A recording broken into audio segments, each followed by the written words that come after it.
Hey everyone, and welcome back to another Survival Killers in Area 51 update announcement video. So today, we actually have a ton of test server content to go over and talk about. So over the past few days, test servers have actually been closed to the public, and usually when that happens, the devs implement massive changes to the game, and of course, that's what we're going to be going over in this video.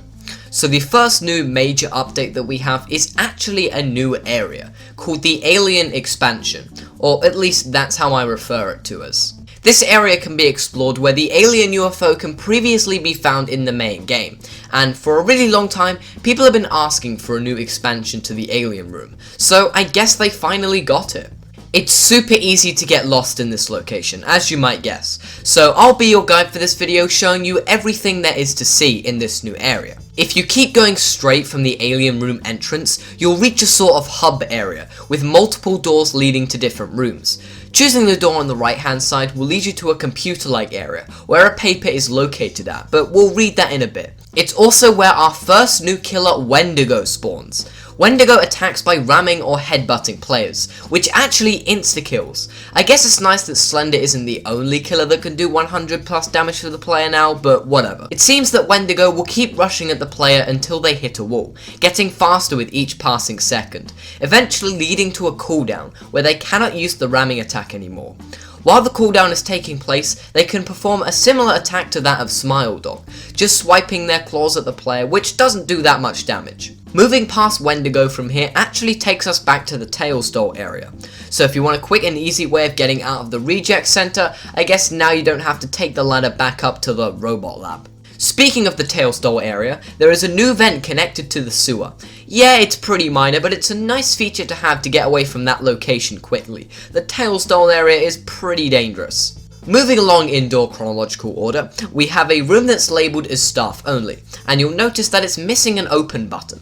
All you need to do though is look under one of the desks and find the green button. Just click it and the door should open. Area 51 has great security, doesn't it? Anyway, behind the door you should be able to find the double-barrel shotgun weapon, which has been introduced to SAKTK a while back, but hasn't been added to Classic yet, so it's a good thing that it's finally made its way to this mode. The final door to the left leads to the main area of the so-called Alien Lab, and oh boy, there's a lot to go over here.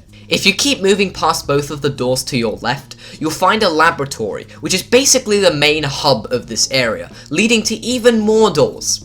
In this room, there are a bunch of neon chemical test tubes that don't serve any purpose other than looking cool. On one of the desks, there seems to be a laser going through two neon bricks with a paper beside it. The paper is labelled as Alien Tests, but once again, we'll read it a bit later. There are two more useless rooms connected to this lab, one of them being a UFO that was part of the old alien room, and the other being two aliens presumably being tested on, one in a test tube and one in a bed. They don't serve any purpose, but it's still cool to have extra useless rooms for new players to think about. If you take the final door through the laboratory, it should lead you to a smaller and larger door both next to each other. Taking the smaller door leads you to a weird useless room filled with a pump, however, taking the larger one leads us to our second killer of the video, Jack Torrance from The Shining. Jack does what you'd expect, swinging his axe similar to other killers of his type do, but he also shouts, "Here's Johnny," like he does from the movie, which I think is a nice little detail.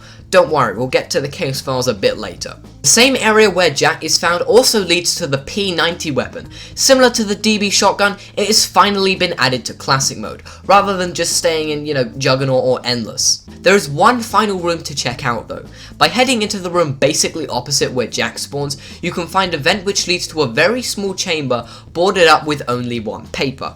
But for the final time, we'll read it a bit later. And that's basically all there is to see in this new area. But before we end off things with the case files and papers, there are some other updates I want to go over.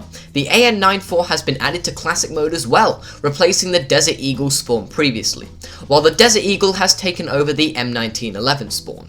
I'm guessing this change was made to make the game a little easier for new players perhaps? Anyway, onto the case files, and honestly, these took a very long time to get, so a like would be appreciated. 1 like equals 1 second back, please. Let's start with Jack's first. Jack Torrance was an who took the job of guarding an isolated hotel during the winter with his wife and son. The haunted hotel, said from tragic past events, took control of Jack's mind, who got the mission of killing his companions. Very interesting, although I don't know if that's accurate to the movie. If you have watched the movie, let me know in the comments. Wendigo's case file reads, a terrifying creature taking its appearance after creeding to, I can't say that word or I'll get demonetized, is often presented with animal shapes, as a tall and meager monster that can possess its victims to spread Wendigo's behavior. Very interesting indeed. Now, let's go over the 3 types of papers that can be found in the Alien Lab. Paper 11, which can be found in the main laboratory, reads as follows. Alien tests. We've recently discovered how useful liquid RZ is. We were just pumping it away a few weeks earlier. We can make almost anything with this technology. I really hope nobody discovers this. Paper 12, which can be found in the computer room, reads as follows. Subject B. Recent experiments shown the effects of hate substance wear off after just 14 months, and Subject B has been captured around the same time. It's been so long that we had to build a new containment area. They say they will run experiments on her afterwards, but I have a feeling something might go wrong. Paper 13, the final paper, which can be found in the small boarded up room, reads as follows. Forbidden place. You, who reach this forsaken place, listen well.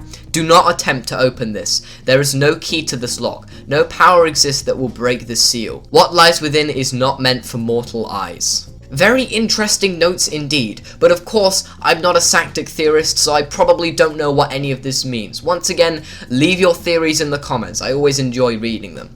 So yeah, that's all of the SAKTK updates currently in test servers. I hope I covered everything, but if I didn't, make sure you tell me in the comments. This video took a while to put together, so I'd appreciate a like and sub if you haven't already. But anyway guys, thank you all so much for watching, and I hope you all have a great rest of your day. Until next time.